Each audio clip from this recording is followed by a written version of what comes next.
As many of you know, Eugene Puryear is a DC-based activist. In nearly a decade of activism, he has been involved in the anti-imperialist movement, helping numerous demonstrations against Iraq and the Afghan wars. Eugene is a key organizer around police brutality, prisoners' rights, and abuses in the criminal justice system.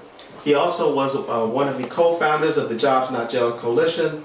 Eugene was a 2008 vice presidential candidate for the Party for Socialism and Liberation, and he serves on the editorial board for the Liberation publication. So with that, please give a very warm welcome to Eugene.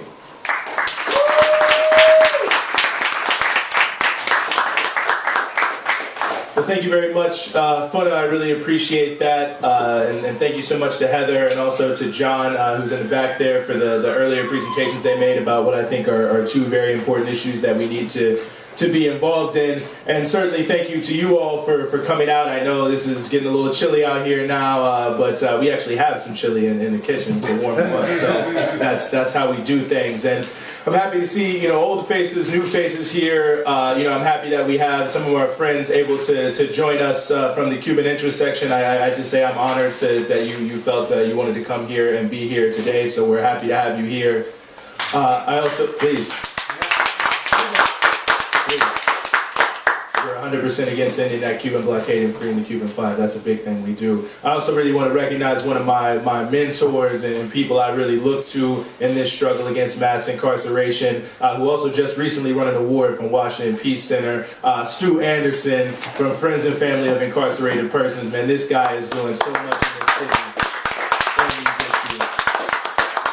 I'm also glad to have some friends here from some new friends from the DC Statehood Green Party, and I think I don't have too much to say, but if you know about the history of the Statehood Party, of the Statehood Green Party, consistently putting the most important issues for progressive people in the electoral sphere and fighting for issues that are important to all of us. So I would just say stay tuned. I think you might hear some interesting things about some of the exciting campaigns that the Statehood Greens are going to be running this year, and really bringing these issues strongly into the electoral process. So I just wanted to recognize a few people there.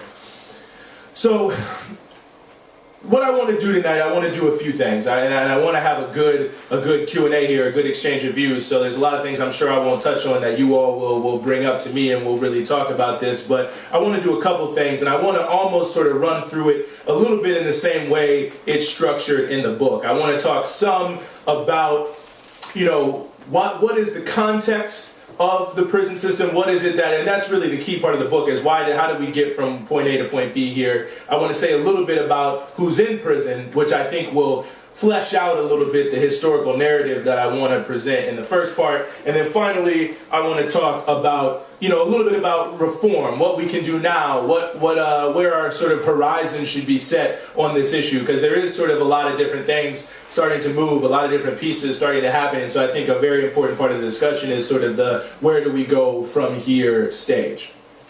So that being said, it's interesting because this phenomenon of mass incarceration, in so many ways, from a historical sense, is a fairly new thing.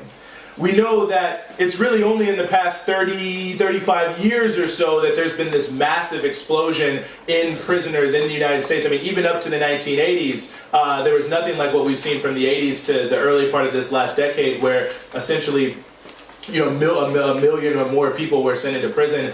And we know that, in the 50s and the 60s, there was just a few 100,000 people in prison. So ultimately, that always raises sort of a key historical question, is how exactly do we get here? What are the factors that led to this massive explosion in the past 35 years? Something had to be there. And the first thing I want to say is the sort of obvious answer, right? Which is that, crime must have been going up, right? That's why the number of people in prison must have been going up, which on its face makes a little bit of sense. But when you really drill down into the actual facts, and I talk a little bit about this in the book, of course, that turns out to not be true. That even when crime, essentially across the board, starts to drop pretty precipitously in the mid to late 90s, you see the prison population is still shooting up. And in some cases now, it is still, we've seen in the past few years, there's been some fluctuations, but essentially it's more or less on this same trend. And so the idea that mass incarceration is a direct result of more people committing crime is not on its face untrue, but when you get a little bit deeper than the surface, you see that that's not true. So I like to get that out of the way in the beginning and then get a little deeper into it, because we have to have a historical understanding to understand why mass incarceration came about the way it did.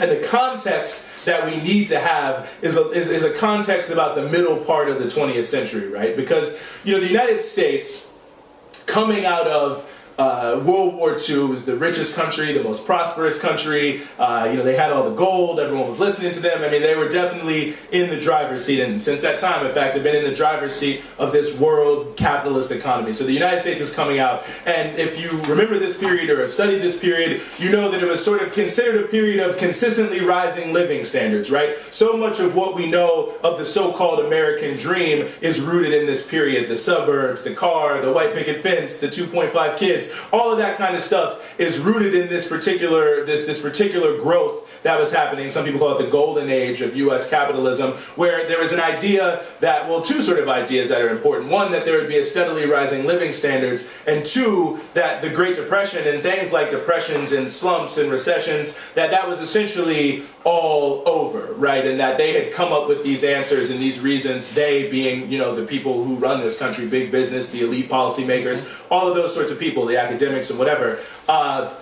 specifically the academics from an economic point of view, they thought that they basically had all the tools in the toolbox, and that if anything really happened, they could tinker around with the engine, get the car back going again, and that essentially America was only going upward. There is one glaring issue, though, is that a huge portion of people in this country, black Americans by and large, have been left out of this rising steadily standard of living, this golden era, this golden age supposedly of capitalist development in the United States.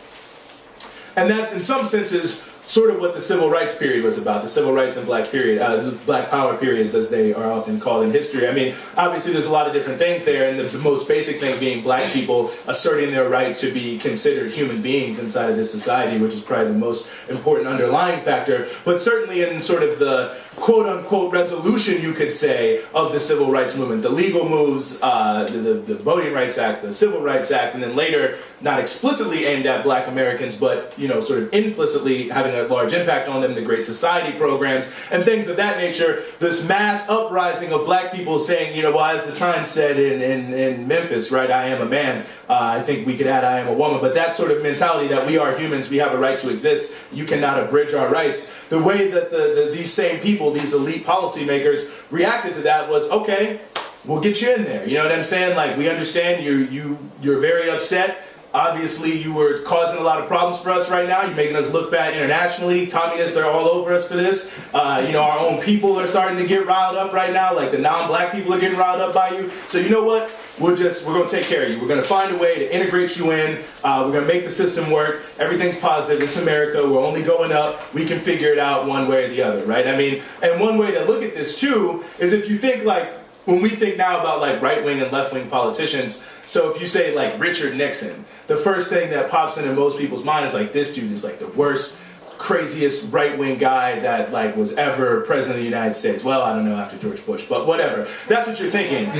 But, it's interesting, we're talking a lot about the Affordable Care Act, and if people remember, Obama said from Jump Street, right, that single payer was completely off the table. There would be no sort of Medicare-style system. Well, Richard Nixon was for national health insurance and a guaranteed national income. Ideas that now, if you said them, you would be run out on a rail in mainstream politics. I mean, people would just not, in the two major parties, no one wants to hear anything about any of those ideas. They're considered fringe ideas, but this is Richard Nixon, a truly right-wing, reactionary, genocidal president, could still have these sorts of policies. And it speaks to something that I'll keep hitting this up, that I think is very important about mass incarceration, is that politics in America, the context of politics, of mass politics, the two big parties, is basically a shared set of, it's different variations on a shared set of assumptions, right? Different takes sort of oscillating around the same basic assumptions about how society should go. So up until this time, the reason why someone like Richard Nixon could take this policy is because they're basically saying everything's only going to get better. We got all the tools to keep things going. And so if we have to,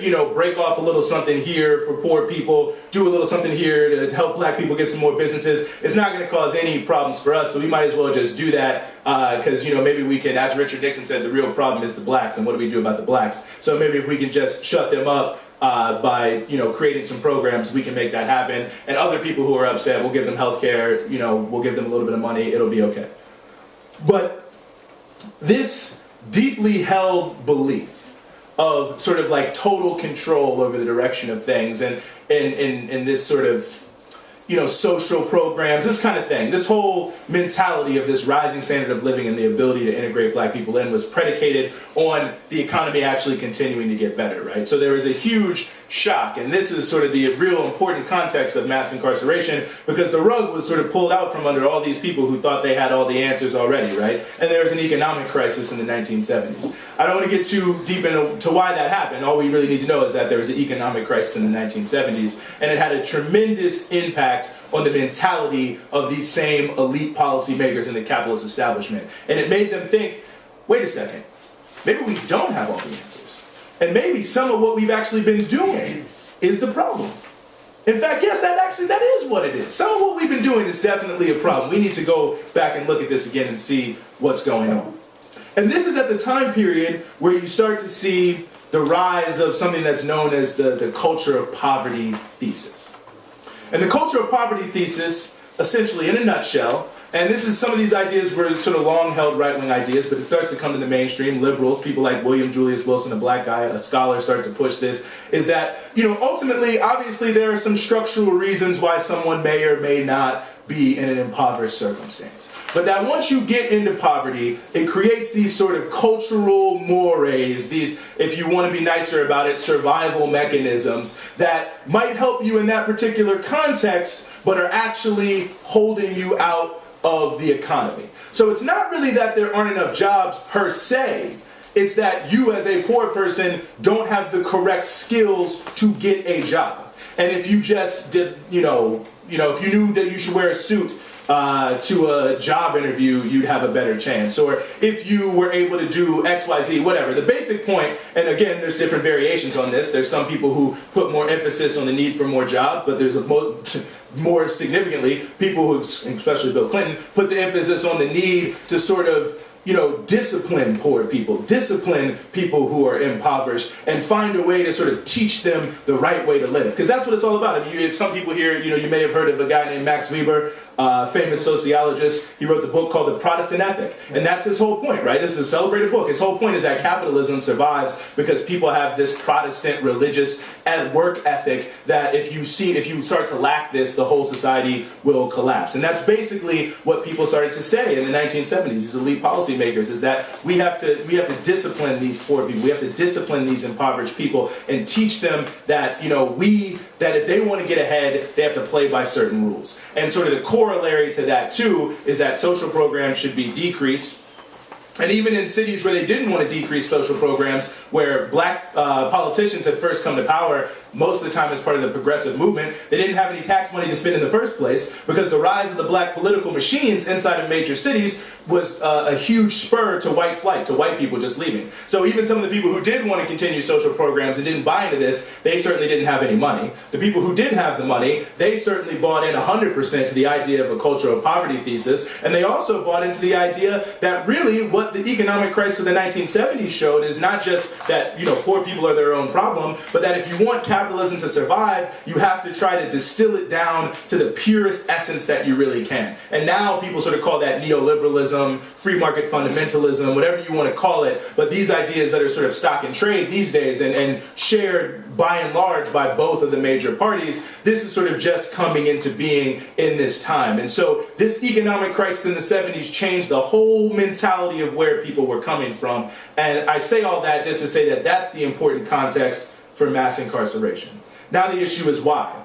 The reason why is because I mentioned the issue of trying to integrate black Americans. We in the PSL, we believe that, black people are a nation in America, that they're nationally oppressed. And I think that ultimately, you know, this national oppression, this oppression of a whole people, there was never any true significant, beyond a small strata of people, integration. Instead, what you really started to see was, well, what at the time they called urban decay, you know, the terms people use, ghetto, inner city, sort of that kind of reality that we know in many of these communities across the country continue to be the reality. You know, in 1967, after the Detroit riots, the big three automakers said, well, we're going to give thousands of jobs to unemployed black youth, because obviously the big problem here is that they don't have any jobs, so we'll give them jobs and everything will be okay. But in 1977, all the automakers are closing down the auto factories and the machine tool plants, and they're sending them to the South, and then later to Mexico, and then later to China. And so this whole promise that they were going to do something for the inner city youth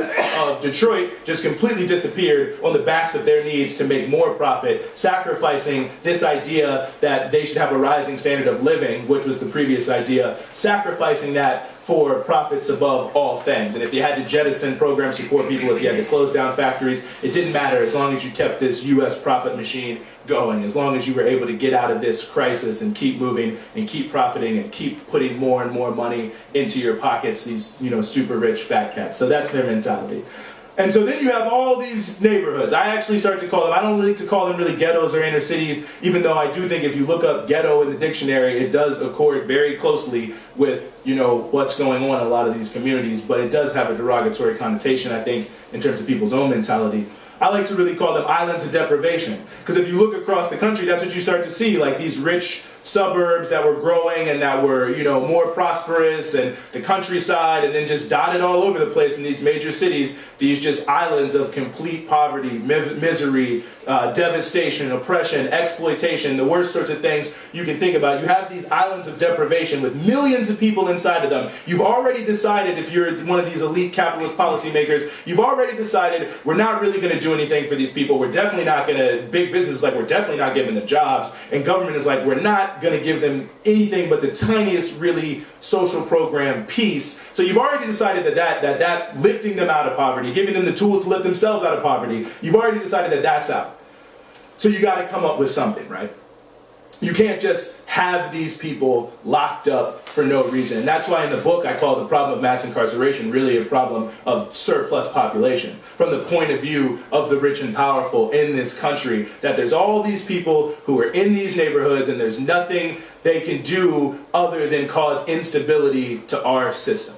And that's crucial, right? Because no government, no type of capitalist, socialist, anarchist, whatever, no type of setup of a government, of a society can really operate if there's constant social unrest. I mean, you know, it wouldn't be, I mean, if you just think about your daily commute, it wouldn't really be possible to have like the daily commute and things we already have if, you know, when you were riding your bike down 14th Street in the morning, you thought someone was going to shoot an RPG at you, you know? Or if like the subway at any time could just explode, or, you know, gangs of people who were just running up and down, stabbing people, whatever, I mean, if it, you know, whatever it is, if there's a huge amount of social unrest, and I'll get to the more positive form in a second here, it's not positive for any social system.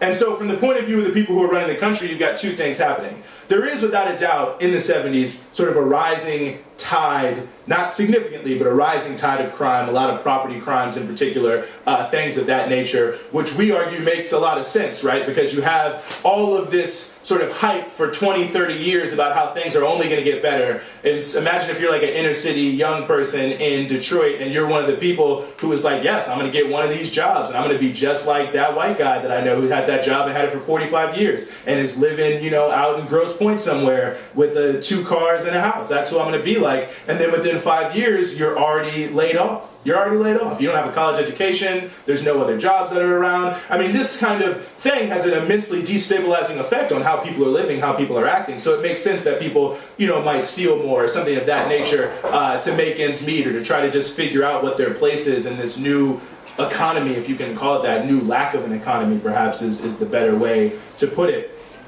But then secondarily, and I would actually argue more importantly, you have political unrest, right? Because ultimately, it's one thing to have sort of like a negative element of unrest, like yes, there's more crime or whatever, and it's making it hard for people to get to work, and it's creating all these problems for whatever reason. And one of the big ways, actually, graffiti was huge in inner cities, and sort of like the first sort of assaults tough on crime type things, because people who, you know, didn't like graffiti found that it was like it was devastating to their commute or whatever to have to be on a subway train with graffiti or whatever it was. But that's a side moment here. But more importantly than that, that's sort of like a negative thing. It's just people reacting to something. But political movements have a positive element to them, right? Because political movements like the civil rights movement, like the Black Power upsurge, they also have a positive agenda. Like, yes, this is wrong. Yes, things are bad, but we also have a plan and are trying to get organized to replace what exists with something better. And that's extremely, extremely dangerous. And 1980s, late 1970s, it had only been a decade since a whole movement of millions of people of all races and genders in America rose up in this country and just changed the world. Changed the world, electrified the world. I mean, you can see from country to country where people were being inspired by everything from Martin Luther King to the Black Panthers, and everyone in this country, you know, love it or hate it, was sort of polarized around these issues. Millions of people coming into the streets wanting not just change, but revolution in America. You know, the most powerful country in the world, the one where the basic capitalist ideology, you know, profit over people at all costs is the most powerful. You know, in this country, this was happening only 20 years prior, 10 years prior. And so obviously, and I would argue almost decisively, that creates a situation where you have the two types of social unrest. We definitely don't really want to risk the first one. We definitely can't risk the second one, because we just spent all this time suppressing these progressive movements, so why would we just let them come back? And if we just let people sit around for long enough in these kind of conditions, somebody is going to rise up and do something, and it's not going to work out for us. So what you have in 1980, President Reagan comes in, and Reagan, of course, made his career on the suppression of progressive movements in California as governor of California, ridiculing people who were protesting and standing up against these injustices, and militarizing the police and taking violent actions against protesters against the Vietnam War and for black rights. He comes in. He started his campaign that year in Philadelphia, Mississippi, where Goodman, Cheney, and Schwerner had been killed. And the whole speech was about states' rights. And there really couldn't be a clearer symbol that, like, all of that progressive stuff that you thought was going to happen in this country, that's over now. We're rolling back the clock on that, and there's nothing you can do about it. That's basically the kind of statement you're making, to do something that brazen, to go to where these 3 civil rights martyrs have been killed and make a case for states' rights. Unbelievable. And he comes in, he establishes the Attorney General's Task Force on Crime. Attorney General's Task Force on Crime comes out, they put the report out, they say the #1 problem with criminal justice in America today is that there are not enough prison beds. And that if we want to do a better job, we got to build more prisons, got to put more people in prison. So that's the starting gun, really, on mass incarceration. And, you know, there have been some of these ideas percolating around for a while. Mandatory minimums, which was huge and started to come in. This is where I want to bring in the drug war. Mandatory minimums have been starting to be pushed since '75. And this is what I mean when I say that politics in America, or at least big business, big two-party politics, is really sort of an agreed upon set of facts with some basic variations on them. It was Joe Biden and Ted Kennedy. You know, Ted, the liberals liberal, right? Ted Kennedy. Who started pushing mandatory minimums. And him and Joe Biden, they weren't successful in pushing it forward. It was 1984, they were able to put it in there, and that's what started to happen. And the reason I bring that up is because, you know, in 1980, Reagan puts out a report, that's one thing, right? But obviously not everyone is going to be convinced that massive expansion of imprisonment is the only way to deal with what's going on in these devastated, you know, communities. Obviously, you're only 10 years away from people pushing many more progressive solutions to these problems. So it's not like people had forgotten that. So what was it that really changed the game? It was the crack epidemic, for sure. The crack epidemic happened, and then every bill that had been just kind of languishing in there or whatever, or couldn't get a lot of support, it became so easy to pass. And that's, you know, if you think about the infamous 100-to-1 crack to coke, powder cocaine disparity, That came about because Lynn Bias died of a cocaine overdose at University of Maryland. And that's super ironic because he died of an overdose of powder cocaine. And it was actually, it was 98% pure, which is, if you know anything about powder, you can't just get that on the street. Like, you got, I mean, you know, he's a big-time basketball player. He's hanging out with these big-time drug dealers who want to be cool. I'm with Lynn Bias. He just drafted by the Celtics. He's going to be with Larry Bird. So it's like a completely, you know, specific situation to, I mean, it's a tragedy, but it's very specific to what's going on with Lynn Bias and the situation he's in. But even though he died of an overdose of powder cocaine, the law that the Congress passes, almost unanimously, it may have been unanimously, it's in the book, so you can check my facts if you buy this book, is they put in the 100-to-1 crack cocaine to powder cocaine disparity, which makes no sense at all why those two things would be related at all, and why you would create this unbelievable law where you have to have 100, so if you have 1 gram of cocaine, or 1 gram of crack, you go to jail, you have to have 100 grams of cocaine to go to jail for the same time. Devastating. Mandatory minimums, same thing. Look at what's happening with all this crack in your neighborhood. You know, this is terrible. And don't you think this is terrible? Crack houses, people, you know, it's out on the street here, zombies roaming around, you know, kids, you know, getting caught up in drugs. This is terrible. Don't you think we should just crack down on them? We're going to put them all in jail for 20 years or more. Mandatory minimums, a sin. Repeat offenders, right? Because you go in, you're incarcerated, you come out, nothing's changed, you got no real support system, there's no social services for you, you end right back up in there. So next thing you know, you're going back in. Then people are saying in the late 90s, you see all these people we put in there for this crack, see, we tried to give them a chance, we tried to let them out, you know, we tried to be good Christians and have, you know, forgiveness in our heart, but you can't stop them. So we just got to keep putting them back in there, and that's when 3 strikes laws become huge. 89 to 94, which was actually sort of the cresting of the crack epidemic. It's unbelievable, and I talk about this in the book, and it was maybe the most unbelievable part of my research, actually, how these 3 strike laws were getting pushed so aggressively with absolutely no connection at all to, like, levels of crime. They're not doing studies. They're just coming and doing it. You know, one of the interesting anecdotes I found, Zell Miller, people here may know Zell Miller. He got a little famous in the 2004 elections when he switched parties from Republican to Democrat. Previously was known as a liberal Democrat. Anyway, he in the early 90s, they're pushing this 3 strikes law in Georgia, but it turns out that like 3 strikes just wasn't enough, right? So no, it was too much. So we need to just have 2 strikes. And so some reporters interviewing Zell Miller, and he says, if you want 3 strikes in Georgia, you better join a baseball team. In South Carolina, there was even a guy who wanted to do 3 strikes and you're dead. So 3 strikes and you get the death penalty.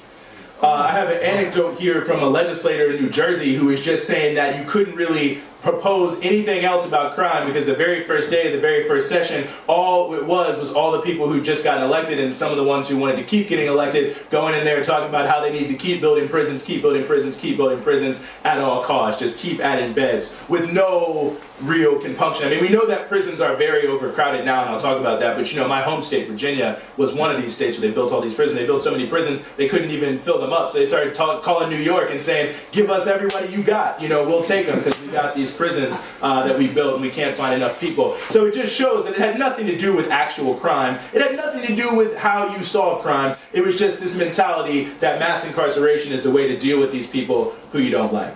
So, you know, that's the historical narrative. And I know that you might be thinking like, okay, well, he just told me all that history. Who is he? You know, he could just be saying this. And so I like to put a few statistics. And this is just a small number of statistics, but ones that I think are very telling about who is in prison. And I should say, I didn't say this at the beginning, you know, America is 5% of the world's population, but 25% of the world's prison population. And you know, just to bring that into perspective, so Russia is the next largest country in terms of the number of people in prison. There's more black and Latino men in prison in America than all the people, period, in prison in Russia. So there's an anecdote for you. There's 2 million people inside. There's 7 million if you include, just over 2 million, just over 7 million, if you include everyone who's on probation and parole. So 39% of people in state and federal prison, of men in state and federal prison, are black, 23% are Latino. So that means I think 63% of the people in state and federal prison are people of color, which is unbelievable. Black people are what, 13% of the population? I don't know how many people, Latino are what, 30? It's way more. It's extremely disproportionate to the population in America. Black women are 6 times more likely than white women to be in prison. Latino women are 2 times more likely than white women to be in prison. Although interestingly enough, the fastest individual growing cohort of people in prison are white women. There's not a lot of good research on that. I think the real reason is because of the growth of the meth trade in the Rust Belt and in the Midwest. And anyone who knows about women ending up in prison, so much of it is you get caught up because your boyfriend is dealing drugs or whatever, or you're like a single mom and you're just trying to get some extra money. And I think it's a lot of that happening. So it just shows how this system of mass incarceration can be turned and used on anyone. So that's one piece, is the racial disparities, and that speaks to what I'm saying about the particular communities that were targeted. And here's another one.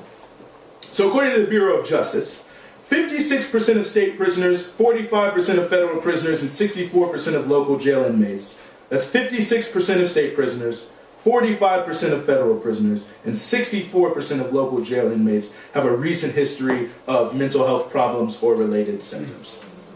To add to that, 74% of state inmates and 76% of local jail inmates with mental health issues met the criteria for substance abuse. So what does that say? What it says is that the vast majority of people who are just being swept up into prison are people who have been victimized and exploited and broken by this system, who are probably self-medicating for the ridiculous problems that don't have any solution in their society, and instead of doing anything for them, they just stuck them in prison.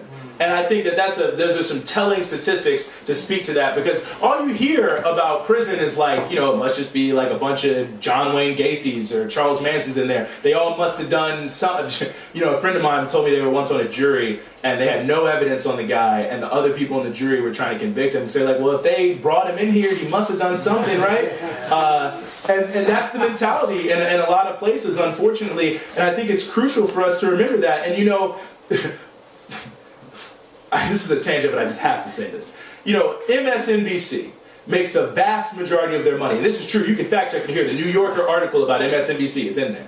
They make the vast majority of their advertising revenue from that show Locked Up that they show on Saturdays and Sundays in those long reruns. So the so-called liberal television network that supposedly is the left-wing viewpoint, and the network that, is only, they're just talking about socialism on there or something, or whatever, I don't know, whatever the people on Fox News say is on MSNBC. These people are making the vast amount of their profit by exploiting prisoners on this TV show. Because if you're in prison, it's not like if MSNBC walks in here now and you got to sign a waiver to be on there. They go to the warden and say, hey, we're going to make you look good in here. We're going to make your guards look good, make your prison look good, let you show off a couple model people, sign on the dotted line, and there you go. And I think that's a telling thing about that network and the people who do run it. And the last tangent is, I remember Rachel Maddow made a comment in the article, and she said, because they were cutting down the amount of times they show Locked Up to show, I don't know, some TV show. And she was like, this guy, whoever the president is, he's so brave. He's so brave for doing this. And I'm like, it really just is shocking to me that your standard for bravery is this guy is cutting down by 20% the amount of shows he puts on TV every single weekend exploiting Black and Latino prisoners all across this country. I think it's disgusting, not brave. But I think one other thing about that, and this is why it speaks to Locked Up, is what it's really like inside. And I know there's some people here who know about this, but a lot of what we don't really hear is what goes on in there. And there's a few statistics I think are interesting. So overcrowding is one of the biggest problems in prisons in America today. The federal prison system is 136%, is 36% overcapacity at the end of 2010. There's one that's just crazy in here. I think it's Alabama. In 2009 was at 319% of capacity. Oh my. But they took it down a little bit, and I think that they're only like somewhere above 100%. In California, it was so bad, the overcrowding in prisons, that the Supreme Court said you're actually violating the constitutional rights. The 8th Amendment right against cruel and unusual punishment is being violated by having so many people in this prison. And just to let you know how many people were in there, the level they said they had to reduce it to comply with the Supreme Court ruling is 136% over capacity. So, you 136%, I guess it's over capacity, but it's not cruel and unusual punishment. I don't know about that, but it just lets you know a little something about the nature of what these this overcrowding is in these prisons. Another thing is food, right? So the average person, they say, spends about $8 a day on food. In most prisons, they spend about $2 a day on food, state prisons for sure. In Alabama, for instance, from like the mid-1930s to the early part of last decade, they never changed how much they spent on prisoners' food at all. Oh my. In Nevada in 2003, they were going to cut the budget for the food of prisoners. I mean, this is actually a crazy thing. Whenever they need to cut prison budgets, food is one of the first things they go to. In Nevada, 2003, they're going to cut the budget. The governor stops them because he found out they were spending more money feeding the wild horses under the care of the state than they were prisoners in their prisons, which just shows you how unbelievable it is. And it was Tennessee. This one is unbelievable. I'm only laughing because it's so terrible. Tennessee in 2003 was trying to get rid of Jell-O desserts. They want to get rid of Jell-O. They thought that's a good cost-cutting thing. Then they found out they couldn't eliminate Jell-O though, because if they cut Jell-O, then they'd have to serve actual fruit to prisoners, right? Because if they were using the Jell-O as the fruit thing, so it's like we're coming back to Reagan, ketchup's a vegetable, right? So it just says a little something about what is really going on in there. And the final thing I'll just say about what's going on in U.S. prisons is they're actually becoming more and more punitive. The use of solitary confinement and the growth of supermax prisons is becoming rampant. In the mid-1980s, I think there was about 12 states, about a dozen states. Now there's 44 states, plus the federal system, that use solitary confinement. Between 1995 and 2000, the number of prisoners held in isolation, so between 95 and 2000, the number of prisoners held in isolation increased 40%. During that same period, the prison population as a whole increased 28%. So obviously, this is one of the growing trends. Now in 2011, the Council of Europe did a report, and they said that anything more than 14 consecutive days in solitary confinement should be considered injurious. And just to give you a little glance at that, in Pelican Bay, where people may remember the California prison hunger strike started, they got 500 people who've been in there for more than 10 years. There's an article you can look up on the Washington Post about Red Onion State Prison in my home state of Virginia, which is all supermax. And there's a case in there of a dude who's been in there for like 35 years or something like that and never let out. And this is on average. I think it's Texas. Don't quote me 100% on that, but I think it's Texas where they have the average stay of people in solitary is something like 2 years or something like that. But the point being is that more and more and more prisons are becoming more and more enamored with this solitary confinement type thing, and it's really just to break people. It is a form of torture. I was researching this. I went even back to the 1800s in Germany, and prison officials there are putting out reports about how they shouldn't use solitary confinement probably because they found out that in their parlance it was driving people insane. So this is a long-standing body of research and literature about how solitary confinement is such a torturous thing, and it's hard to imagine, but you're in an 8x8 cell.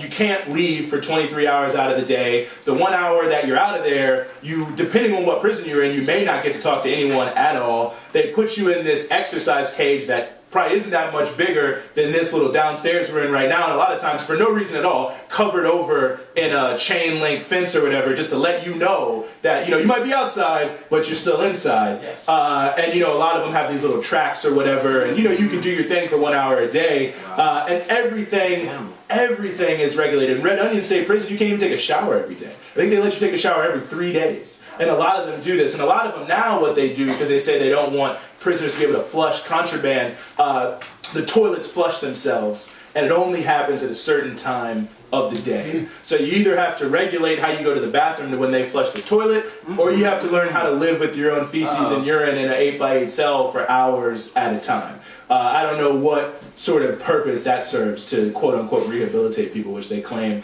they're doing. Not to keep picking on Red Onion, but they say you can't have a regular-sized toothbrush because you can turn a toothbrush into a shank. Not to mention that you're not solitary. Even talking to anyone. It's solitary, right? But either way, they give you one it's about the size of your pinky. And so guys don't want to brush their teeth all the time because you can swallow it and choke if you're not paying close attention. So they say like, oh, we're trying to protect you by taking away your regular sized toothbrushes, but they give you something that like you wouldn't even give to a small child because it's a choking hazard.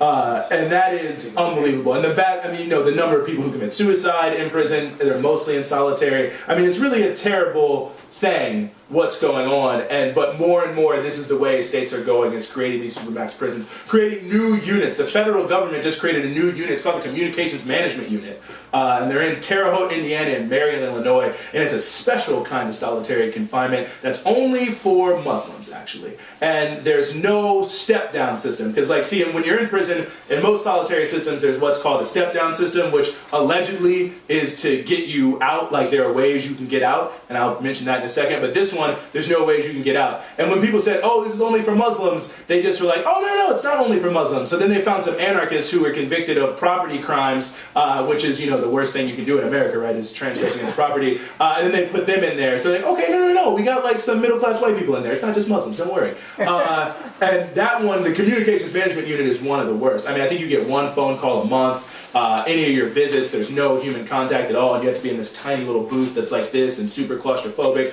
It's really a disgusting thing. And the Federal Bureau of Prisons actually kind of doesn't even really admit it exists. So it's like a hole within a hole. And so you see that more and more of these prison systems are looking for more and more punitive ways to just break people. And the final piece on solitary I want to bring in is the most prevalent solitary in most states is probably the gang unit. And especially in California, the gang unit is like whatever. And essentially what they do is they find all sorts of arbitrary reasons to label people gang units, and label people gang members. In my course of my research, I found that in Massachusetts, at least at one time, if you had a Puerto Rican flag tattoo, you were immediately classed as a gang member, and they just put you in solitary. And they do this kind of thing, different tattoos, you're from different neighborhood, whatever they can come up with. And so how do you get out of the gang unit, right? You gotta snitch. Yep. It's the only way. And so if you know somebody, you better tell on someone you know. If you don't know anyone, you better call your family and tell them to find someone so you can tell on them. And it's all elaborately created to, you know, basically make more cases for the government, to create more intelligence for the government, putting people in these terrible cells who aren't actually in gangs to force them to inform on people who may or may not be in gangs. If you really want to get out of there, I'll be like, hey, Stu, man, when we were on the block, Stu was the worst gangster out of all of them, man. And then next thing you know, he's arrested, he's on the street, and that's the kind of mentality they want to inculcate into you. That's why you also got to do 80% of your federal time now, because they know if you're 31 years old and you're looking at 45 years, you're going to think very carefully about what you're going to do. That's why they brought that rule in. That's why the RICO law was created, because they couldn't find ways to make cases, so they just watered down the law, made a wider conspiracy law, and created it in a place where you could really basically do nothing, still be implicated in a crime, and then it's like, well, you know you did nothing, so do you really want to go down with that guy that you know you did something? And so so much of this punitive behavior is also part of driving this system of mass incarceration by creating the conditions where they can criminalize more people. So the final piece I want to say before we open it up is, you know, where do we go from here, right? Because it's not all terrible and bleak. We've seen some positive moves. I would say the main positive move is the federal government now is not going to push the mandatory minimums. Holder came out and he mentioned that. I will say this, though, that's kind of a hollow victory because it's not retroactive. So there's a lot of guys inside who got trapped in these just nonsensical, long sentences that the government is now admitting were too long and too punitive, who have no relief to get out. So I think that's the key demand we have to put in, is that should be made retroactive. But it's a positive move. It's a sign that the growing anger with the system of mass incarceration is making the same elites who wanted to put it in there think like, maybe we should change this around. I actually read an article in the National Review, the right-wing magazine, a couple months ago, and it was titled, "Texas Has the Answer for Mass Incarceration," and which is crazy because Texas is like one of the worst. But it was talking about how in Texas now they use drug courts a lot, which is basically like if you go to jail for a second offense, small level drug crime, instead of putting you in jail, it's like they send you in a diversion program or whatever it is, so you can go to treatment or, you know, some church program, whatever you want to do. It's basically a way to keep people who aren't really criminals but are using drugs out of the system. And it was funny to me that they even said that, because people who are more on the left side of things have been talking about drug courts for years and years and years and years and couldn't get a hearing. But now you've got like the far right Rick Perry trying to, glom on the drug courts. So you've got a lot of people trying to do different things. ALEC, American Legislative Exchange Council, people may know them from the Stand Your Ground law, Trayvon Martin, 90% of the other bad laws you can think of probably on the state level. They actually have a model piece of legislation now on their website that's like, okay, too many people in prison? Definitely too many people in prison. Here's what you do. And at first you're thinking like, oh man, like this is great, right? Like they came up with this great legislation that we can just pass. But what it actually does is create, like basically turn the whole society into a prison. What it would do is if you're in a certain class of crimes, which is like a whole range of crimes, most drug crimes, is then you would like get out on a bond, an insurance bond that you would have to pay. And there's all these different things about how you would, satisfy the terms of the bond. And if you don't satisfy the terms, they can send a bounty hunter after you, right? So you let millions of people, hundreds of thousands of people in prison, then you just rev up the insurance industry because, bail bondsmen, unfortunately, will not get involved in this. They got money, they don't have that much money. It's going to be big insurance who would get involved in something like that. And then they're going to create a new class of super empowered bounty hunters to police these people. So it just takes mass incarceration outside of the prison and puts it back into society. And that's a broader trend. I mean, if you go to New York right now, go to any hood in New York, they got these towers, mobile guard towers, where the police are just watching all around, just watching everything that happens. You see what's going on with the NSA. You see what all this is happening. More and more, what we see happening with criminal justice is they're moving and turning the whole society into a prison as opposed to the prison itself. Like, okay, yeah, we'll just control you where you're at. We don't even need to take you into the mountains. We'll get you right where you are. And I think that's an important reality because so much of, well, I should say the other real pernicious thing in DC, they want to bring this pass in here, right? That's the solution of the businesses. Like when they defeated the ban the box legislation, the solution of the businesses in DC was, well, we understand that people should get a second chance, so this is what we're going to do. We'll create a pass. And this pass will be, I think it was certified by like your halfway house or whatever. And so if you can present this pass to an employer, then they will know that you're okay to hire. Which is like, this is apartheid South Africa. I mean, this is slavery times, and you got to carry around a pass to be a full citizen in the United States of America. That's crazy. But that's their solution. This is all the big time corporate law firms, all the employers. They worked on this. They put this whole report out, very glossy, very nice, and that's their only solution. And I say that because we have to look at where we set our sights, right? Because there's a lot of small things we have to do. We have to fight for retroactive mandatory minimums. We have to fight for ban the box. We have to fight against this exploitative prison labor in these private prisons. We got to fight on the tiniest, prisoners can't even get Pell Grants. We got to fight on that so you can learn to educate yourself inside a prison. We have to get on every tiny little thing and make every reform we can because this is a life and death issue. No doubt about that. But what really determines the course of the struggle isn't necessarily the small things you do, because that's what we believe. I mean, you see it says Party for Socialism and Liberation. We are for socialism. We do believe there should be a different type of society that's not a capitalist society. But we also, in that, recognize that working class and oppressed people on day to day are being assaulted constantly. And that's why we'll fight for a 25-cent wage increase. If you go out on strike and you go out on the line for 25 cents, we'll be out there with you all day and all night, because that's what we believe everything. So, but it's not the little things. It's the broad horizon. It's what do the little things add up to? When we're organizing, when we're coming together, when we're building our networks, building our parties, building our organizations, creating human-to-human, person-to-person relationships, what are we trying to add up to? What is our ultimate goal? And it's funny because people always look at just the numbers. Well, if we could get like down from 2 million to like 700,000, then we'd be more or less okay, right? If there's only 700,000 people in there, they probably all need to be in there anyway, right? That's more or less where a lot of the sort of reform talk goes. But think about any other major social problem. Like we just came off Breast Cancer Awareness Month. No one ever says, what would be great if only like 2% of people had cancer. They say, let's eradicate cancer. No one says, people with AIDS, HIV, relatively small percentage of the world population, right? Millions of people, not to dare, but a relatively small percentage. And I don't ever hear anyone say, it's not even like there's that many people with AIDS. Like, we just contain those people, we'll be okay. They say, let's eliminate AIDS.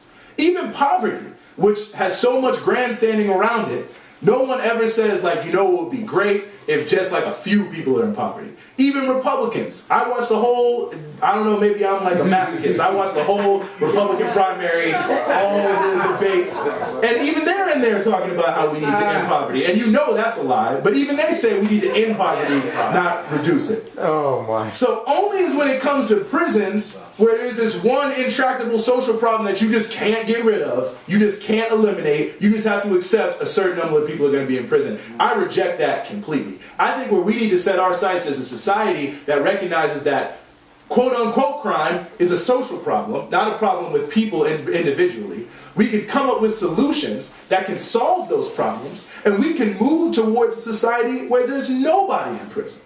And I think if that isn't really our end goal, we're only losing. Because what we're doing is we're taking all the root causes that we know exist behind what's going on in these communities, and we're just pushing them to the side, and we're doing it for our own self-gratification so we can feel better because we live in a country that has less people in prison than Russia. We can feel really great about that. I think we can't feel great until we really just completely eliminate all just prison abolition. That's what we need to do. That's where we need to go. Everything can happen that way. And I have to say about that, and I don't only mean in the future too, I think we have to have, and you know, this is a big discourse in the Christian religion. I think that it needs to be generalized through all secular people, atheists, agnostic, Muslim, Christian, Jew, whatever, concept of redemption. Because there's a lot of people who are inside who are good people, who have great hearts, who have great minds, who, as history has shown us, can and will do great things. I don't want to put Stu on the spot. This is a guy can and continues to do great things in this city and is recognized for it. This is a man who was in prison.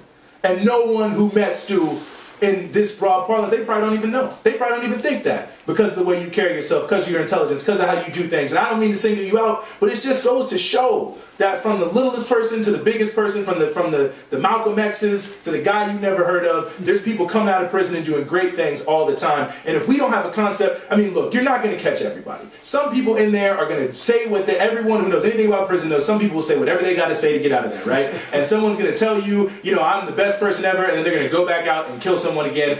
But, you know, how can you not take the chance that that person could save lives? I mean, imagine if you just give me $1 billion to hire 1 million formerly incarcerated people, send them into every city in this country as peacekeepers. I promise you I'll reduce crime by 30% in less than 6 months. Guaranteed it.